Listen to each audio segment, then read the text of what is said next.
Hey everybody, I'm Joseph. This is going to be my top 100 greatest games of all time, based on my opinion. So if your game's not in there, don't worry, because this is only my opinion. I'm going to base it over a few videos, because I don't know how many we're going to squeeze into one. So let's get going. So first up, we got Command and Conquer Red Alert Retaliation for the PSX or PS1, that came out in 1997. This is set such a standard for me because it had real people in it for the first ever time for me. I think I ever saw that, so that was cool. And I remember playing with the link-up cable, hauling my telly down the street, to my mate's house with the link-up cable and playing co-op. And yeah, while we're touching on co-op, if you just hit the select button and then you could join teams with your friendly ally, and one of my favourite things to do was to team up and wipe out all the enemies with your mate, shake hands, say job well done, and then hit the select button and just watch the bases tear the shit out of each other because you just built them right on top of each other. That was one of the best things you could do there. That was really cool. So yeah, it was one of the first sort of RTSs I ever played, and it had an interesting mechanic because there was no real strategic value to winning. It was just numbers will win you these wars, and that was that. And it was kind of cool, back then I was a bit younger, so anything a bit more advanced would have probably confused me. So I'm really glad it went out like that, and it had real people in it, which is awesome, man. I want you to find their underground production facilities, blow the hell out of it.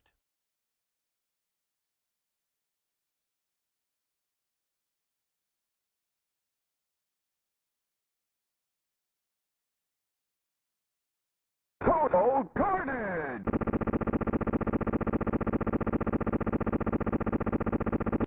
So next up on this list at number 99 is a game called Total Carnage. It came out on the SNES in 1992. I'm not sure if it was out on any other systems, but this is what I played it on, and I must have put, hundreds of hours into this game. I don't think I ever actually got to the end of this game because I wasn't very good at it, but I loved playing it nonetheless, just because of the amount of carnage on the screen at the same time. Vehicles coming down, men coming from all angles, aliens, and it was just crazy shit all over. Since a news reporter got kidnapped at the beginning of the game, it was just go from there. And two-player is probably where I spent most of the time in the game, because hit start, two-player comes in, and the amount of crazy shit you just cause, because you both got these crazy weapons. One's got rockets and one's got these crazy spray bullets that fire off in all directions. It was just one of those nuts experiences. I mean, you could probably go and try it now because it's a serious game that needs another look at, I think. So yeah, take a look. Moving on to the next one. So the next game I want to talk about is Tetris on the Game Boy, released in 1989, one of the oldest games on this list actually. Comes in at number 98 in my top greatest games of all time, simply because of the amount of hours I spent on this game and how this game sort of revolutionized the puzzle game industry. There's so many spin-off games based off this game, but this is all based on the amount of time that I spent on this game. And I remember one time specifically in 99 in October, coming back from Portugal after a trip, and I borrowed my friend's Game Boy just for something to do on the flight, and that was when I got addicted to this game. I literally never put the game down for weeks after that, and for that reason alone it deserves a spot on this list.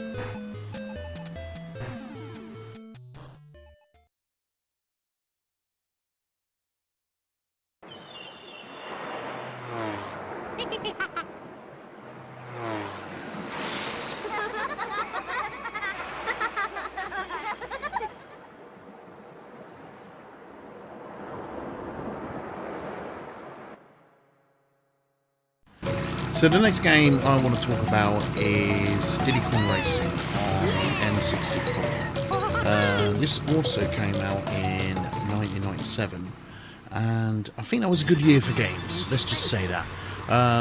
Now, the reason I like this game is because it was similar to Mario Kart, which wasn't one of my favourite games, but I did like the concept, and this just sort of took that over the edge, you know, with the extra couple of vehicles that we had. We had a hovercraft and a plane, which just added two whole new elements of gameplay to this thing. And I also like the fact that when you complete the game, you haven't actually completed the game or the level, so to speak. You've got to go back and sort of do certain tasks within the level and still come first, which was so fucking difficult. But I did give it a good run. I never got through the whole game, but I did get quite far. I didn't actually own this game. This was my sister's game. But yeah, I spent a lot more time on it than she did, let's just say that.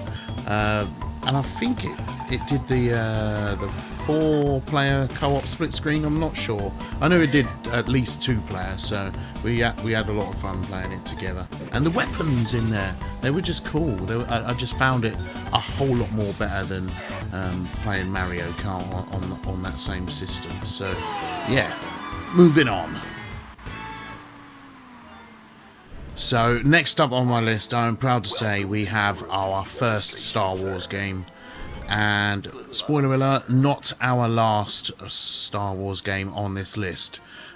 We have Star Wars X-Wing, my first PC game actually that I ever played, and my first Star Wars game that I ever played.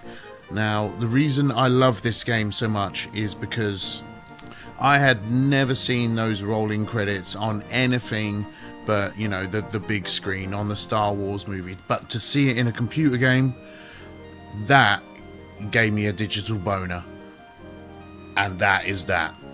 For that reason alone, this game will make the top 100. But it had a lot more features than that.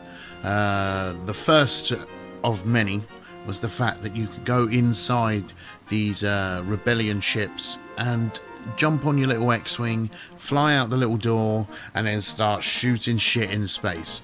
That was an amazing experience that I've never sort of replicated again in my life. The most recent Star Wars entry, the Battlefront, that just doesn't cut the mustard when it comes to the space battles. So yeah, that for me is the one for that. Moving on.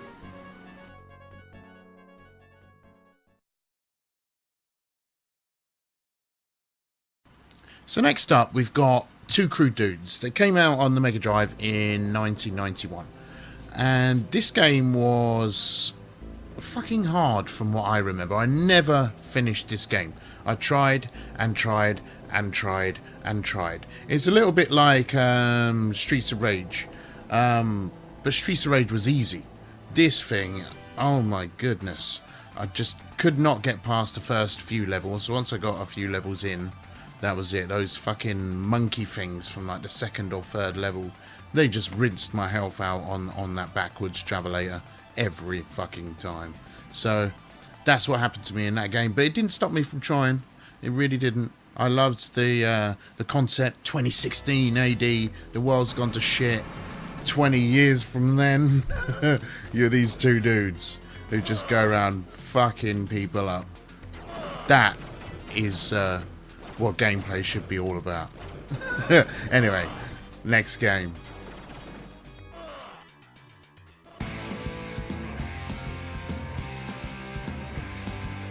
So at 94 we have Playboy the Mansion, which came out on Windows in 2005. And it's a little bit slower paced than the games I was playing around that time.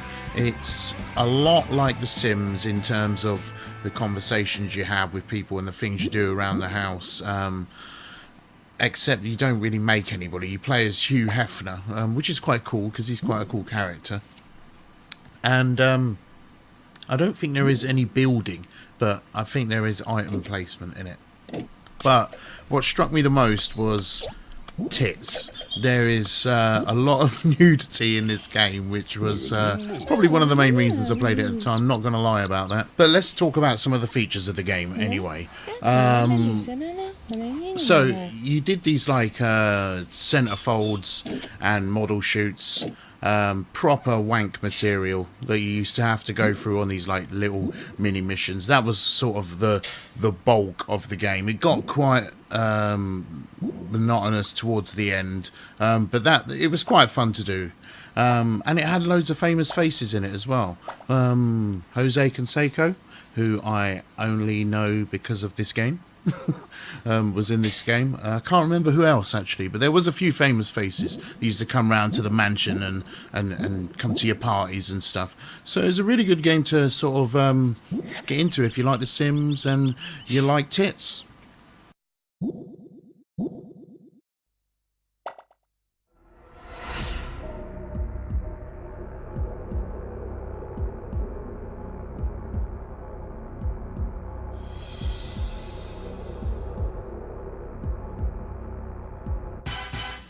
Now here it is, the pinnacle of the N64, GoldenEye. Came out in 1997, is my number 93 greatest game of all time.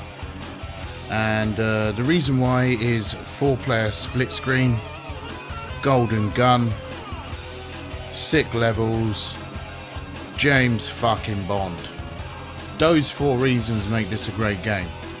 Now, it didn't have the best graphics, and I'm not a big fan of first-person shooters, so you won't see that many on this list actually. But this is one of those games that everybody played.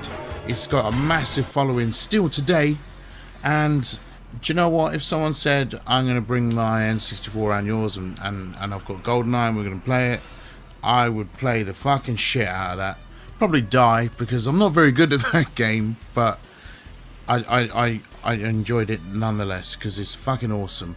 I didn't complete it on the sort of 007 mode, but I think I got to the end on the other 2 because they weren't quite as long and they were a little bit easier. And again, I'm a long time gamer, but it doesn't mean I'm very good at them, but I do enjoy them an awful lot. And that is why James Bond 007 GoldenEye is my number 93 on this list.